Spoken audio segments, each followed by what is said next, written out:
prepare. Listen to the people. Listen to humanity. Listen to the parrot. Parrot TV. Parrot TV. Parrot TV. Parrot TV. Parrot TV. Parrot. Listen to the people. Listen to humanity. Listen to the parrot. Parrot TV. Parrot TV. Do you know that there is a publishing company that wants to make life easier for you as a writer? This publishing company is called World Inkers Printing and Publishing. We publish in all different languages, and we're looking for writers of all genres, all formats. We're looking for scholars, ghostwriters, playwrights, poets, short fiction, novelists, you name it. We're looking for anybody who is interested in writing and the craft of writing to be in touch with us. You can reach us at info.worldinkers@gmail.com. With World Inkers Printing and Publishing, you do not require a lot of money to publish with us. Contact us today at info.worldinkers@gmail.com. Become a winner with other authors at World Inkers Printing and Publishing. Give us a shot. We will surely finish you. Hi, welcome to World Inkers Network. I'm Dustin Pickering, your noble and honest host. Today is episode 278. Quite an anomaly of a number. And we have Carlo Parcelli with us. He is my co-host on the Foreign Policy Review, poet extraordinaire, outcast, and assembler of cantos in the Ezra Pound tradition.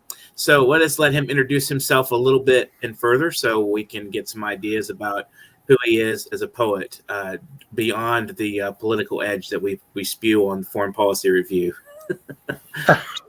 We spew. My name's Carlo Parcelli, and I've been a poet virtually all my life, and even beyond my adult life. I published 7 books, I think 6 or 7 books. I think it's 6 books. And I used to work in the canto style, and now I'm working in a monologue style, which was inspired by the monologues of the British Welsh poet David Jones. And are further inspired by, I don't know if you've heard of these people, but people like Shakespeare and Chaucer and Alexander Pope. I have my 7th book is at the publisher, and it should be out sometime within the next few months, hopefully. I'd just like to add one more thing today.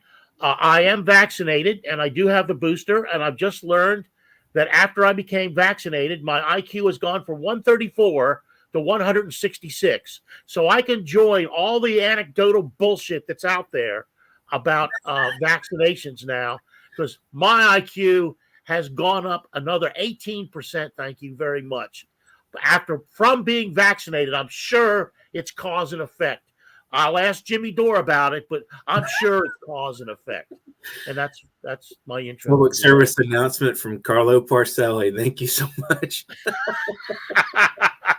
and I think it's going to go higher because it raises on increase. Next booster, it goes up another 20%. Well, if they ever start measuring IQs relatively to the general population, I'll hit the 300s. So let's move on. Excellent. That's and one word we did not. I wanted to tackle when we talked to Megas, and he was great. Mm-hmm. And I felt like I talked too much then. I probably talk too much now. But the one word that I wanted to come up, and I'd written it down on a separate piece of paper, was accessibility. Yes. And as regard poetry, and we used to have a reviewer here for the Washington Post who occasionally reviewed poetry, and his favorite poet was Czeslaw Milosz, and his key word every book he critiqued, it would be accessibility. That was his criteria. So in other words, he wanted his readers to already know what the poem was going to talk about and already be imbued with the subject matter of the poetry. That is, there'd be a sort of tacit agreement on the exegesis that could follow within that poem, so that you already knew everything that you had to know to understand the poem. And for me, That's well, boring. that was death for my work because I was introducing, even though I was introducing in my canto style, work that was fundamental. I mean, fundamental to Western epistemology, to the way you and I and everybody else in the West can understand the world, can understand the world. It had to be accessible. So if you weren't aware of the contribution that, say, Kant made or Hegel made Mm-hmm. or Adorno made or Horkheimer made or any of the other hundreds of Feyerabend, I shouldn't go on with the names, Husserl, Heidegger, if you weren't aware of the contributions they made, you couldn't understand my poetry. Now, of course, before the computer, which is when I began doing this kind of work, no one was willing to take the time to figure out what the fuck I was talking about. Even though my conclusions, after years of working this material in and out among itself, including physics, quantum theory, was that we were moving toward a secular apocalypse with global climate change. So here it is, 30 years ago, I've come up with a pattern, but no one can understand it because no one's willing to do any work that reads poetry. And nobody believes that poetry can do that kind of thing. So then comes the computer and we get Google. And I think, we're all going to get a renaissance. I'm not only going to get a renaissance, but even though Pound doesn't need a renaissance, he's already well established. He and Louis Zukofsky and Mel Tolson and Charles Olson and David Jones and all these other high modernist poets who really engaged in this epic pursuit of the way we can understand the world in our epistemology are going to get a rebirth, or at least a boost if they weren't completely dead. A boost. Because all people had to do was take Google and type in the reference. You know, you want the Malatestas, you know who the Malatestas are? Type it in. In fact, Google gives you a little paragraph now who they are. You don't have to read further. You just need to get the reference so you can move on in Canto 80. So, you know, it's there. So I thought, wow, it's going to happen. But no, it still had to be accessible so that people didn't have to get off their fat ass and do any work to understand poetry. And that's where we're at with poetry right now. And that's why I'm critical not only of the Robert Lowland, Sexton, Sylvia Plath school, which just is based on white middle class bourgeois anxiety, and also political poetry, which was the basis of our discussion with Megas. Because if the political poetry out there now is not really having any influence in changing anything, it's not. It's laughable. But so why not? Why not adopt poetry that will take you deeper into how you can know the world, how the Western epistemology is so imbued within our psyche that our limitations are such that we are now faced with not one, but two secular apocalypses. One involves the climate change, and the other is nuclear destruction. And I won't go into Ukraine right now, but when you arm Ukrainian Nazis to the hilt, it seems to me that you're playing a really cynical game, because those people are not going to be controllable. They're going to go in, and they're going to use those weapons. And I think knowing that they're Nazis in advance, like the Biden administration does, is a very, very cynical ploy. And that is part of what you can understand if you understand the epistemology dominant in the West. That's my introduction. Okay. So excellent.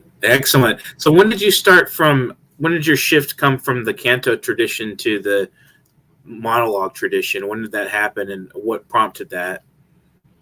Well, we had a magazine, and the whole staff was very much aware of David Jones. We were also aware of the Pound and the Cantos, but we were aware of David Jones. And one of the people on the staff, I don't think he'll mind me mentioning his name, Brad Haas, was also a member of the David Jones Society in England, and there's a branch in the U.S. Well, here in Washington D.C., Georgetown University got a bequeathment of David Jones materials. Beautiful, just gorgeous, huge treasure trove of David Jones. He was not only a poet, but he was an engraver, and he also was a calligrapher. Brilliant guy. When you hear about the great World War I poets, even Paul Fussell, who even got the atomic bomb wrong in his books on World War I poets. For him, it's Wilfred Owen, Isaac Rosenberg, Robert Graves, and Siegfried Sassoon. And if you open up, I did it just the other day. I opened up his major book, and he only devotes like one or two comments, and I think they're footnotes, to David Jones. David Jones just dwarfs these people, the others. I have a considerable respect for Siegfried Sassoon and Wilfred Owen, but they're not in the same league that David Jones is in. But he's completely ignored. But we all knew him because we're a cut above the average people out there who read poetry. I mean, let's face it, our staff was first rate. We did it for 17 years. But anyway, because Brad was a member of the David Jones Society, we all went down to the exhibit down at Georgetown University, and we talked, and all the scholars from England for the David Jones Society came over, and we had a symposium for several days. So we watched a film on David Jones' life. There were papers delivered, everything. So we said, well, this is a natural for a magazine. We'll just simply publish the papers. So as we were receiving the papers from these scholars, freelance scholars and scholars from universities, academics, I had to sort of reflect and reread my David Jones. And one of the two poems I admired very much by David Jones were two poems from the voice of a Roman principalis, like a sergeant, who's been assigned to a foreign post in Palestine, in Judea, in Judea Perea, in the year 33 AD. Well, we all know what that year is. That's Jesus Christ. That's the year he got hung by the Romans. And so these two poems are called "The Fatigue and the Wall," and I read them, and I have a rare recording of "The Fatigue," and I said, man, I just have to try writing in this voice, because I was talking with a friend of mine. We were getting tired of working in the canto style. I'd been working in the canto style for over 30 years already, and I was looking for a new way to go. So, and it's just the style. It has nothing to do with Pound's fascism. Fuck him and fuck his fascism.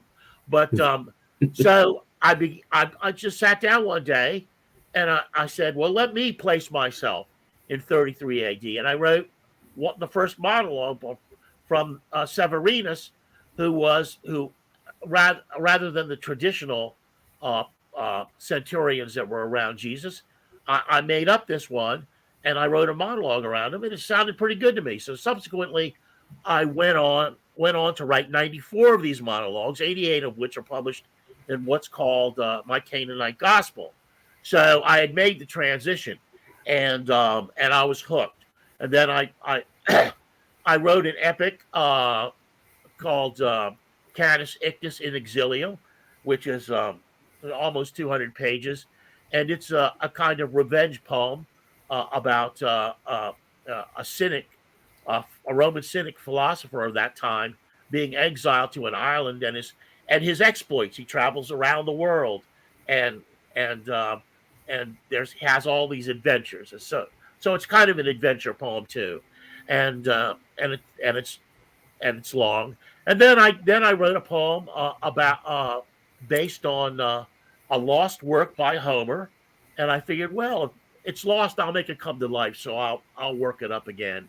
The name of it escapes me right now, to tell you the truth, but I wrote that epic, and then subsequently, now at my publisher, I have 22 monologues. It's about 300 page. The book will be about 300 pages, because some of the monologues, one of the monologues runs 50 pages. Most of them run between, 15 to 20 pages. 400 to 700, 800 lines. So now I have 22 new monologues, and I'm currently working on another monologue.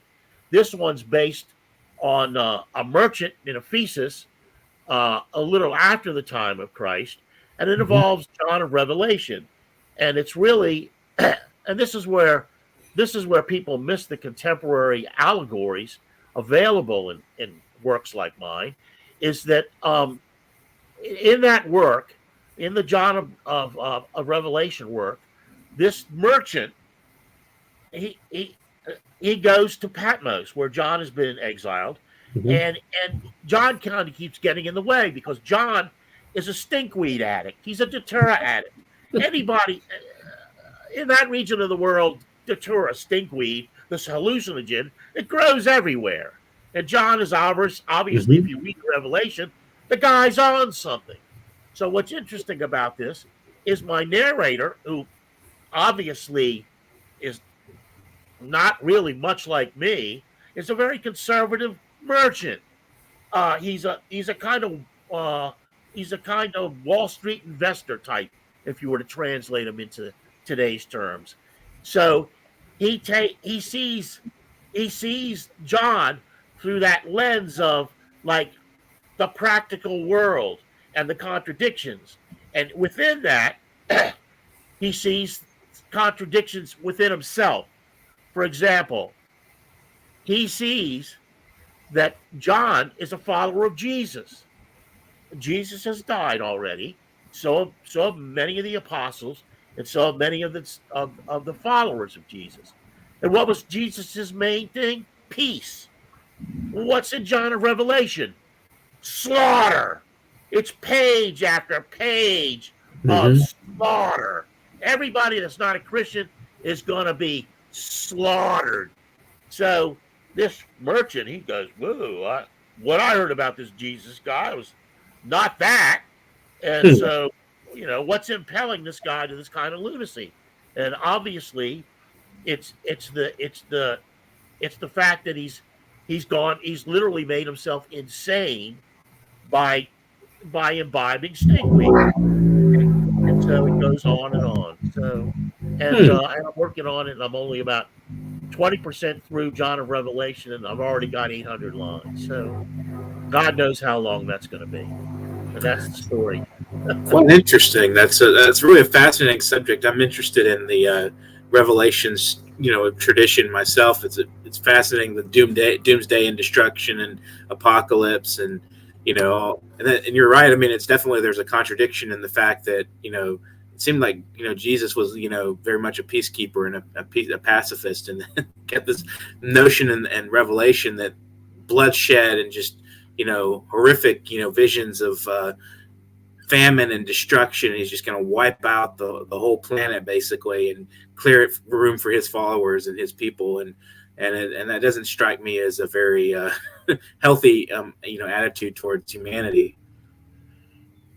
No, no, and there's in the Revelation there's so many other contradictions and things that if you really look at them, I mean, if the man actually existed, he was one of the silliest people on the planet.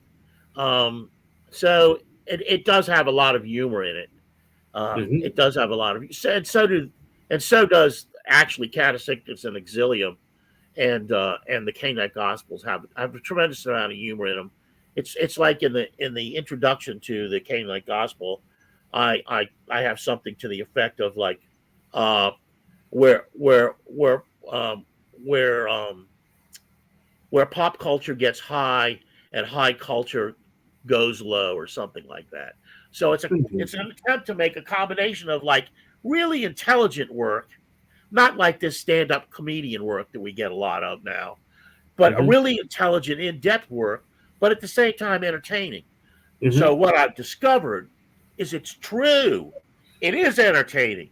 So you would think, well, now I will say that I have good friends who have picked me up at the National and International Beat Poetry Foundation, and I think it's safe to say that they admire my work and that they've supported me, Mhm. and I owe them a great debt.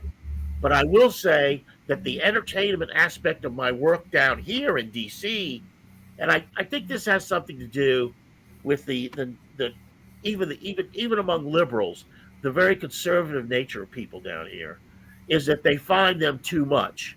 They Mhm. though occasionally what will happen is I'll go to some place. I can't really I can't get I can't be the main poet anywhere. No one will give me that.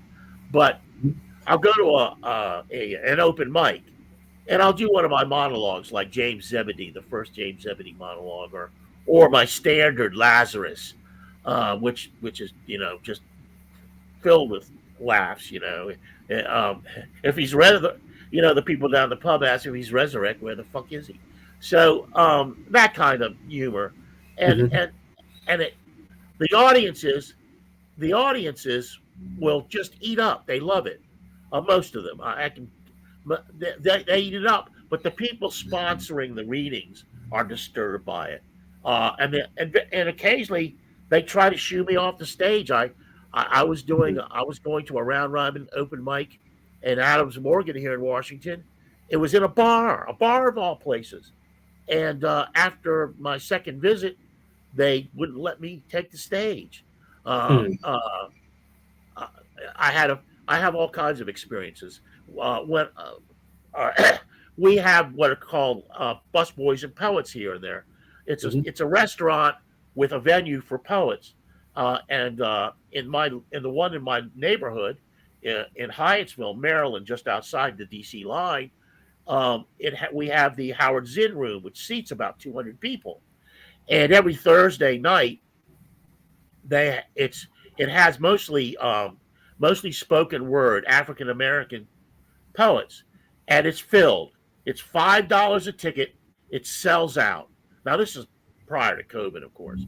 It Mhm. sells out, and so when it opened, I was the first person on the open mic, and I did the Lazarus thing, and uh, part of the audience was very enthusiastic, but another part of the audience was like not happy. But I learned that a jazz guitarist that was on the venue was also a deacon in his church in Baltimore. So they were Christians and they didn't like my take on the Bible, Lazarus, and that was offensive to them. But still, they got a lesson. They kind of got a schooling, and uh, and and a lot of the audience really liked it. And it's been my popular piece, my go-to piece, because I've abridged it a little bit and I've gotten it under 3 minutes, or under 3 minutes. And then I have a version under 5 minutes. So uh, it's I can I can entertain an audience, even if it's a negative entertainment. I can Mhm. entertain an audience with this, and I without giving up some of the intellectual capacity within the work itself and within the culture at large. I mean, there's so many things you can bring to these monologues, including a universal idiom, not only in place but in time, which I do. So it makes it somewhat difficult for people to say understand an image, but if you take a moment and you type it in, it'll tell you, well, that was a Victorian slang for a John who was out looking for prostitutes. So you can learn that it fits the rhythm of the poem, which is really important. Um, and you have some insight into a Victorian culture. I, Mhm. I, I just don't understand why some people can't go that far. I mean, and why most poets they don't even take their poetry beyond this notion that we all share this kind of white bourgeois angst. We don't all share it. I'm telling you, we don't all share it. I don't share it. I don't know why you're talking about this shit. You know, share your angst. That's sort of my sense Spread of your it. pain. Yeah, Spread your pain. We'll take a brief break, but we'll be right back with you again. This is a fascinating conversation. This is really fun. So we'll take a brief break. We'll be right back. World Inkers Network. World Inkers Monthly Magazine is a fine source for your literary interests. It's an all-source magazine with poetry, prose, and essays and articles, as well as interviews. It's all full-color art and photography from a variety of voices and artists. You will find this magazine entertaining. This is an all-purpose readership, and we are looking for new voices. This sleek, full-color edition of World Inkers Monthly Magazine will be something pleasant for your eyes as well as for your mind. And we're looking for authors for one book promotion in the magazine. If you're a business, we want to promote your business. You may submit your book reviews, your academic or non-academic articles on the humanities and the arts, as well as your literary writing and creative output to publication.worldinkers@gmail.com. World Inkers Monthly Magazine does not spare any ink. Keep inking for World Inkers Monthly Magazine. Are you curious about financial literacy? Then take a look at Professor Anthony Rivecchio's new program on Parrot TV. It's called Financial Focus University. This is an excellent program to learn about questions related to your own finances post-COVID, and how you can manage your money, how you can work with your tax situation. And this is an excellent and informative discussion of financial literacy. With Professor Anthony Rivecchio, your financial problems will be solved at Parrot TV with Financial Focus University. Welcome back to World Inkers Network, and we have Carlo Parcelli with us. And if you have not, subscribe to our channel and take a look at Parrot TV as well. So, Carlo, we usually have people read a little bit of their work, but I'm thinking we can talk a little bit about your interview with World Inkers Magazine. Did you find that questions illuminating in any manner, or does anything you said in particular that you think should be highlighted in the program? Well, I went off on a few tangents, and so it would just gave me an opportunity to air a few things out. My hatred of Walt Whitman and his poetry, because I think he was a phony, and that sort of thing. That was and your voice and your question about. I want to back up just a second, but I'll address that. I want to back up to the Canaanite Gospel and say the reason I wrote those monologues is very obvious, and that is to present the Roman Empire as an imperialist bully, and to make it and to relate it to current U.S. foreign policy. Oh wow! As the current bully, and that was something I wanted to get across in the Canaanite Gospel, and that's there in every monologue, every one. Okay. So and so it's an allegory for our times, for Christ's sake.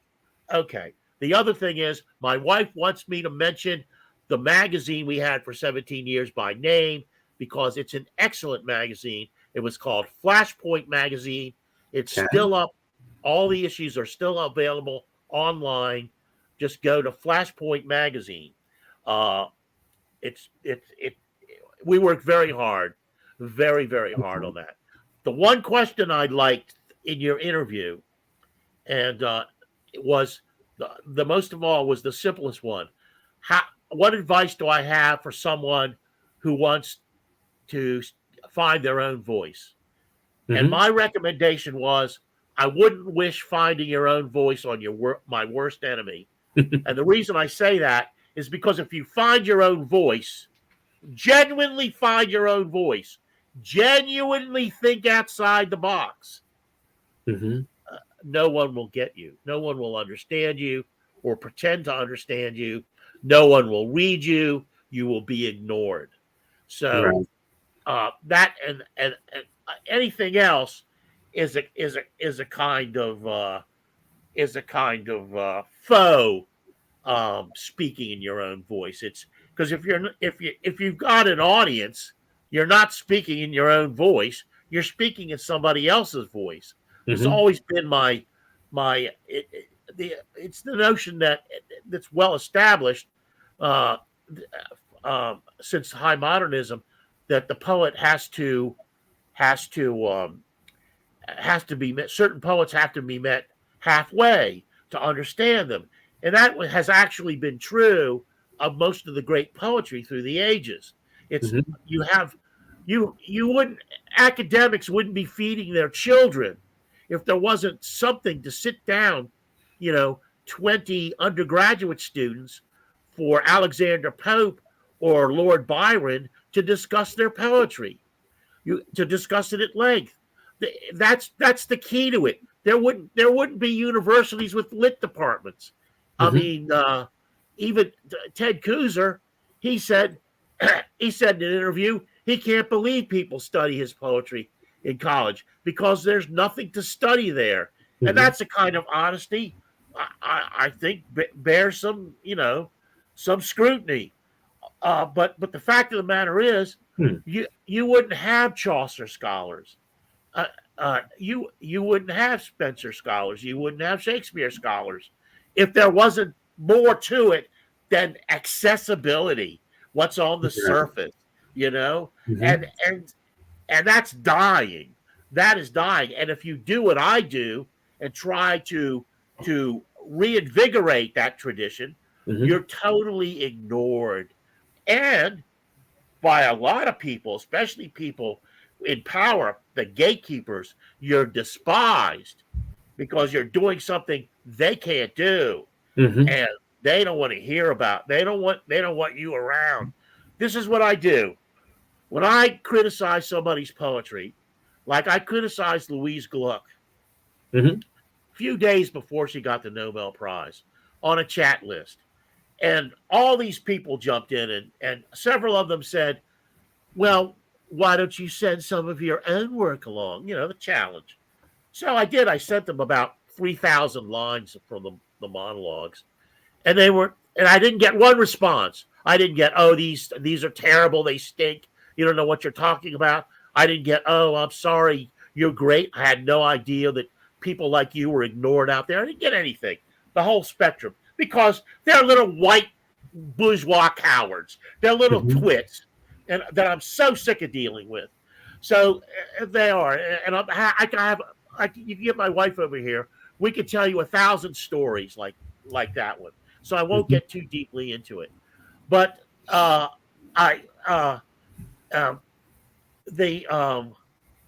lost my train of thought because I tend to do that now that I'm an ancient human being. But old sage. That kind of being outside the box. It's not so much that you're outside the box, because actually, if you look at my work, I'm way inside the box. I mean, I come out of the Western Enlightenment tradition like nobody's business.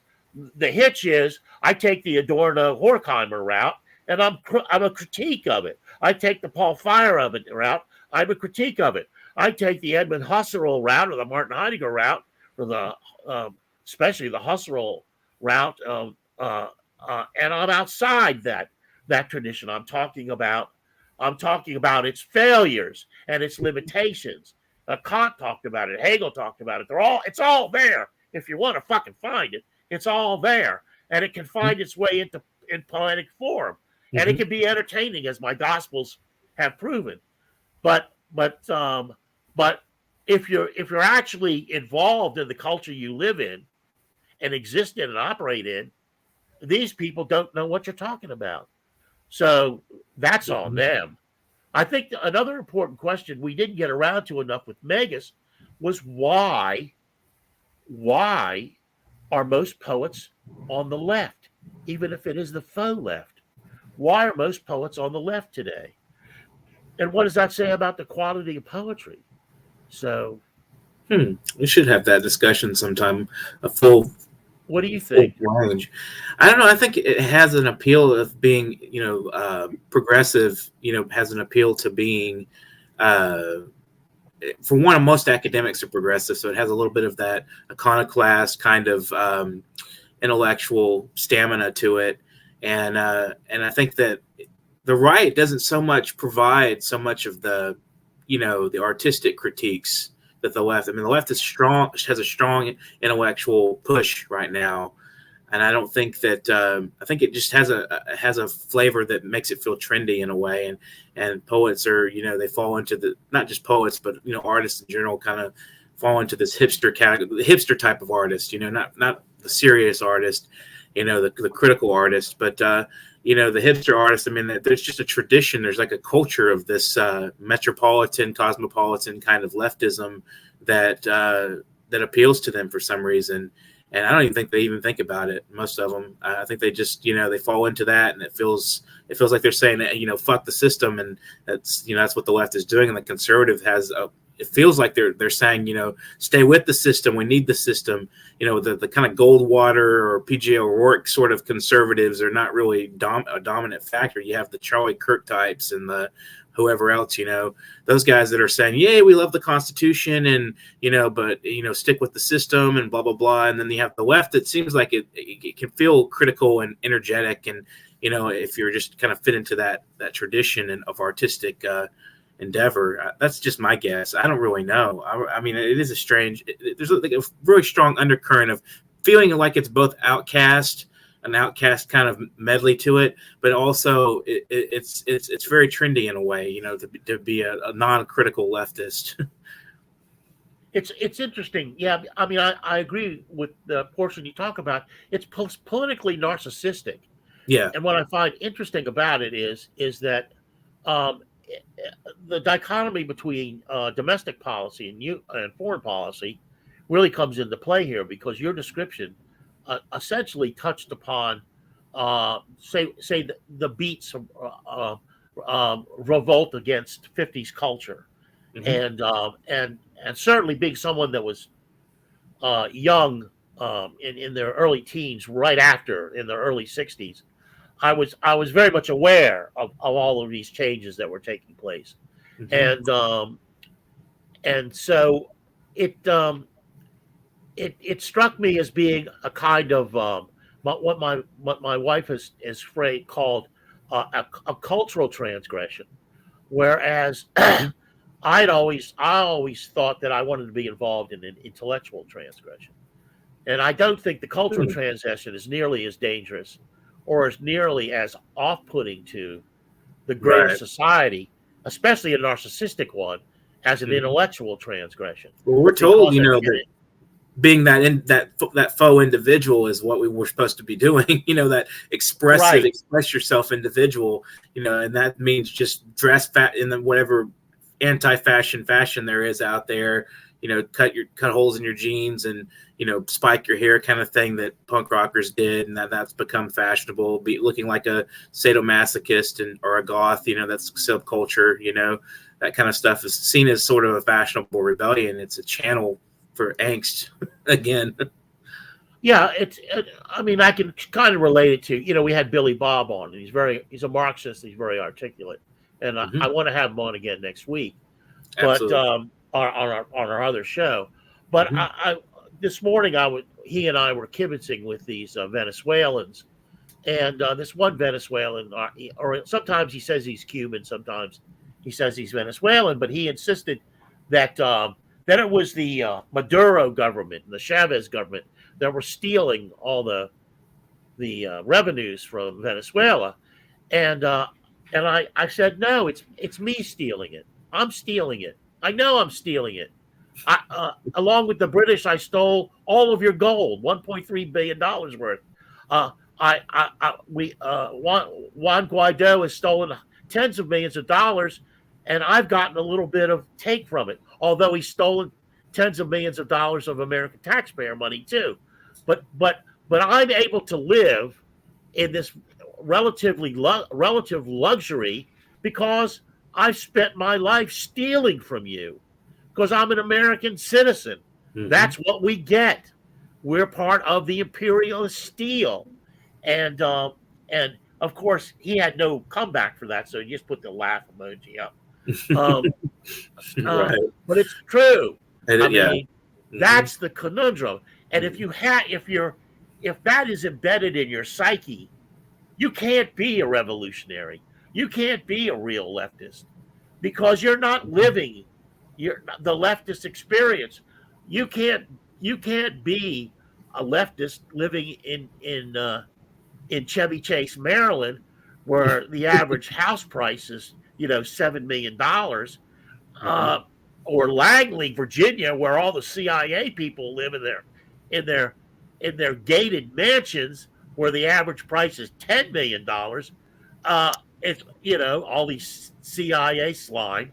It's if you can't write poetry of revolution around that, and so you could be a revolutionary to the extent that, say, my good friend Harvey Arden, who has passed, and I miss him dearly, but he made his life's work supporting Native Americans and um, visiting Leonard Peltier in prison over again and trying his hardest to get him released from prison. And every time Harvey came into my store, I felt honored to be because he had taken his largesse and he had put it on the line. And but he didn't write poetry. There's something disingenuous about taking that suffering and trying to express it when you're benefiting from that suffering. What you can do is you can do what I do. You can intellectually transgress and analyze that suffering and analyze it in poetry. It's possible to do that. There's been there's been some great poetry written around that. T.S. Eliot analyzing post World War II Europe and the world. Even Ezra Pound and his vehement criticisms after losing his great friend, the sculptor Gaudier Brezhka, in World War I. And there are great recent expressions of that kind of intellectual analysis of the problem. Just basically, Pound calls Europe a bitch gone bad in the teeth. It's like it. So that exists, but it doesn't exist now. There's a kind of self-aggrandizement. I mean, poets like Carolyn Forche, they epitomize it. She's just been made the head of the what is it? The American Poetry, whatever it is. I was looking at it this morning. But as regard the subject matter of this talk, but I've met her personally. She came into a store where I worked.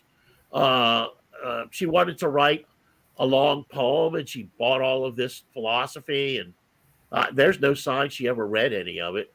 So, but she was curious about doing something like that, and then what came out was that poem about what her grandmother knew and what her grandmother cooked back in the home country, which was, I don't know where it was, Hungary or whatever, and there's not an ounce of it in it, of intellect in it. It's just so when there's no way. I know you suffer from this too. There's no way these people are going to give you a second look. Right. It's like my wife says, the resume is the poem. The resume has become the poem. If I sat down and I wrote out my resume, which would actually be considerably long, I might get somebody who was interested. When I did make the effort, I got published in a prominent Ezra Pound journal, which was like very unusual for me. So it's all basically politics. It's all this faux mea culpas, and I have to say, some people do it very effectively. Some people can pull it off, but what it means to the world, ultimately, I think is virtually nothing. It's if it so you might as well do it for yourself, because it's not going to make any impact on the world at large. I agree. So, in conclusion of the program, would you like to have any shout outs or thank yous, or just say, something to the audience? Oh, wow, we're over already. Yeah, Gosh. we're pretty fast there. Yeah, I want to say, I'll give one example of Oliver Stone made a movie called Natural Born Killers. And in that movie, the two protagonists, who are serial killers, Mickey and Mallory, they're trying a prison break, but they're trapped in this room. And Mallory goes up to Mickey and she says, Mickey, we'll go out in a hail of bullets.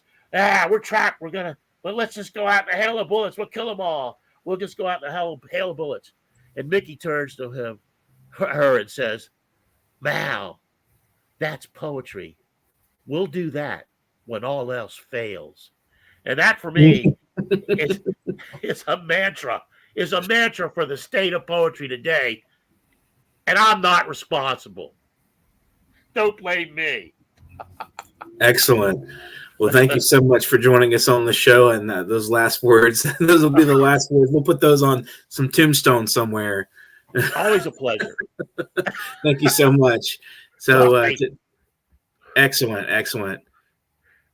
Well, we've been on World Inkers Network today, and if you guys want to donate to the program, keep us critiquing and criticizing, as well as offering insight, you can donate at paypal.me/nyparrot. We do need financial support from the community out there at large to keep building this, this empire, minuscule as it is. We love you guys. If you haven't, subscribe to our channel and like, share, and love our content. Well, that's another way you can help us out. Just pass the buck a little bit to the next guy. Let him say what he wants to say about the programming. We offer interesting and encouraging insights into things. So I hope that you guys support us in those ways. And if you'd like to be a guest on the program, literarycorner@newyorkparrot.com is my email. I am Dustin Pickering. And when you can send a paragraph bio and a headshot of yourself, as well as a couple of sample works. You can be a dramatist, you can be an essayist, a short story, short fiction writer, a memoirist, a biographer. Any measure of intellectual activity you're currently invigorated with, we want to talk to you about it. And so we'd love to hear from you guys out there. If you have any suggestions of guests, get in touch with me on Facebook or through my email, literarycorner@newyorkparrot.com. Thanks again to Carlo Parcelli, and thanks to all our subscribers and viewers and those that commented today. Franco, thank you so much. And thank you to Jeff, I believe it was, Jeff Robert. Thank you so much for commenting. And you guys out there, just keep commenting, keep telling us what you think. And we love to hear all of your thoughts on the program, during the program, after the program, whenever you feel like you can say something. We would love to hear from you. So without further ado, pick up your pen, get to writing, and have a great afternoon. World Inkers Network.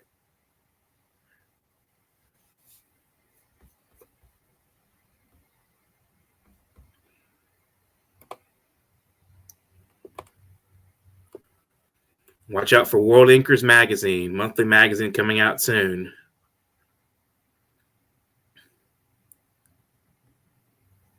He tells you you could shut it down yourself. Yeah, I'm trying to figure that out. Sorry, guys. A little bit of a blurb, a little bit of a blip in the system here. We'll get you going just real soon. Do you know that there is a publishing company that wants to make life easier for you as a writer? This publishing company is called World Inkers Printing and Publishing. We publish in all different languages, and we're looking for writers of all genres, all formats. We're looking for scholars, ghostwriters, playwrights, poets, short fiction, novelists, you name it. We're looking for anybody who is interested in writing and the craft of writing to be in touch with us. You can reach us at info.worldinkers@gmail.com. With World Inkers Printing and Publishing, publishing, you do not require a lot of money to publish with us. Contact us today at info.worldinkers@gmail.com. Become a winner with other authors at World Inkers Printing and Publishing. Give us a shot. We will surely finish you. Are you curious about financial literacy? Then take a look at Professor Anthony Rivecchio's new program on Parrot TV. It's called Financial Focus University. This is an excellent program to learn about questions related to your own finances post-COVID, if how you can manage your money, how you can work with your tax situation. And this is an excellent and informative discussion of financial literacy. With Professor Anthony Rivecchio, your financial problems will be solved at Parrot TV with Financial Focus University. Listen to the people. Listen to humanity. Listen to the Parrot. Parrot TV.